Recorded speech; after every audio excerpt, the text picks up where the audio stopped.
The gentleman from Texas is recognized for 5 minutes on his motion to recommit. Thank you, Mr. Speaker. Members, we all know the rule that this motion doesn't kill the bill or send it back to committee. It just adds an amendment before proceeding to final passage. There's a lot of confusion even here as the debate goes back and forth about whether or not veterans or kids are or are not included.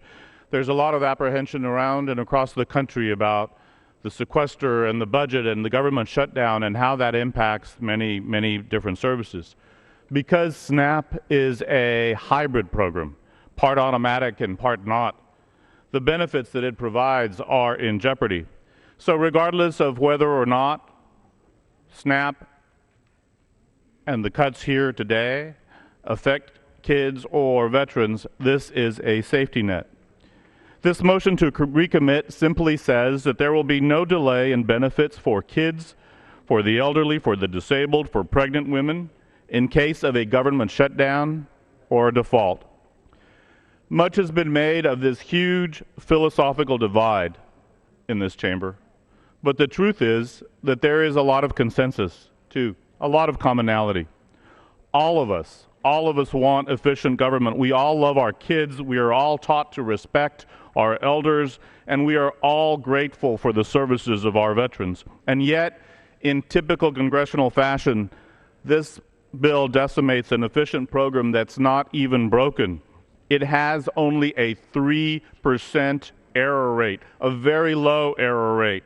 97% of SNAP beneficiaries get SNAP because they need it. 91% of SNAP benefits go to households below the poverty level. That's $11,000 for an individual or $19,000 for a family of 3 people. I want to particularly focus that 82% of the households receiving SNAP have kids or elderly.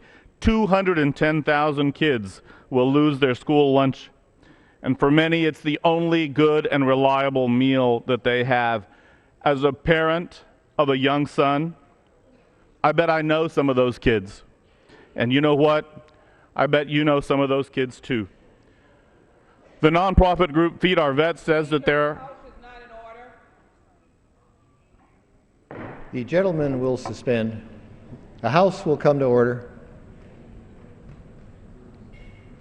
Thank you, Mr. Speaker. The gentleman will suspend. The House will come to order. Gentleman from Texas is recognized. The nonprofit group Feed Our Vets says that there are many vets who already don't have enough to eat. And yet, 170,000 veterans have their SNAP benefits impacted under this legislation. We can have that fundamental philosophical divide about the budget or about the debt or about many things, but we should all agree that we should take care of our kids.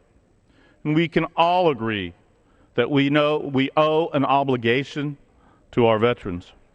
Already in November, without any action by this Congress, SNAP will automatically lose its ARA funding.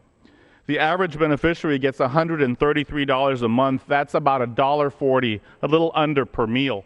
Try eating for $1.40 a meal or $133 per month.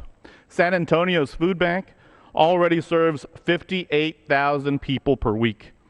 Imagine how many they'll serve if this bill goes into effect.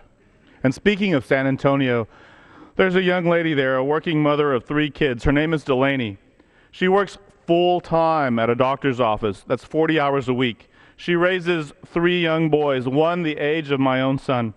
Delaney said to me, "I'm trying my best. I'm working hard." She'd like to get a second job, but there'd be nobody at home to take care of the kids.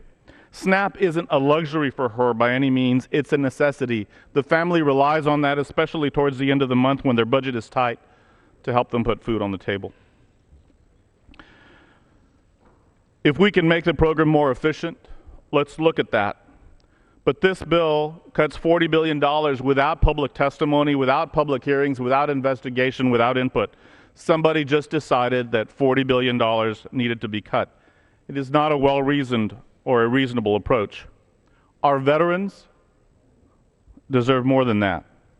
Our kids deserve better than that. Regardless of what happens on the debt ceiling or the government shutdown, let's not make our kids and our veterans casualties of a prolonged conversation. Let's be sure that there is no delay in SNAP benefits for kids, for veterans, for the elderly, for the disabled, or for pregnant women in the event of a government shutdown or default. I'd ask all of you, because this is simply a safety net, to please vote yes on this motion, because all it says is in the event of a government shutdown, these people, the veterans, the kids, the elderly, and the disabled will be protected. Thank you so much, Mr. Speaker. I yield back. Time of the gentleman has expired. Before I recognize